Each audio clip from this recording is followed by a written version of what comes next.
Huwag lalaban sa sinungaling. Huwag lalaban. Huwag makikipagtalo. Huwag makikipagdiskusyon. Huwag makikipag-away. Huwag makikipagsagutan. Talo ka. Talo ka. Kaya nilang baliktarin ng instant ang kwento. Sa una, sila ang may kasalanan. Pero hihingi ng time o oras yan ng paliwanag. Magpapaliwanag daw siya at sana daw mapagbigyan mo. Pero kapag pinagbigyan mo, uunti-untiin ka na. Hindi mo mamamalayan na iniiba na niya ang kwento. Ang itim ay magiging puti na. Dati, siya ang may kagagawa ng lahat. Ngayon, sa pag-usad ng kwento niya, sila na o siya na ang magiging biktima ng nangyari. Siya na ang kawawa, siya na ang mabuting tao, siya na ang santo. Siya na ngayon ang dapat mong i-hug kasi daw hirap na hirap daw siya noon. Siya na ngayon ang bayani sa kwentong siya ang nag-umpisa sa gulong, siya ang cause o ang dahilan bakit nagkagulo-gulo.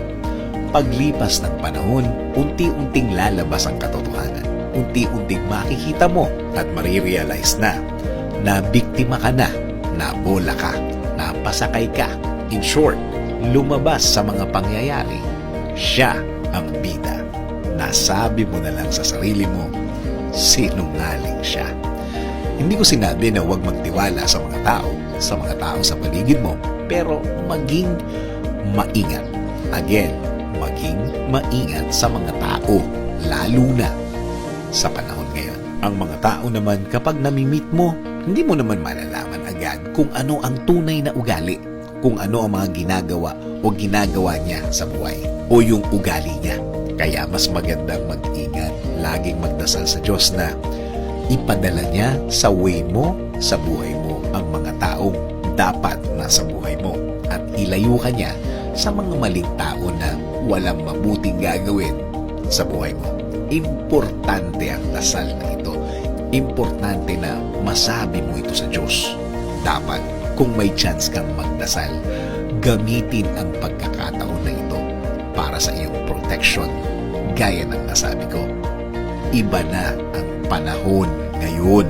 Nagkalat na sila at laging naghahanap at nag-aantay ng mga taong mabibiktima nila.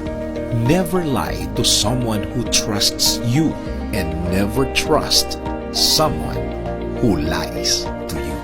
Sabi nga sa Leviticus 19:11, do not steal, do not lie, do not deceive one another.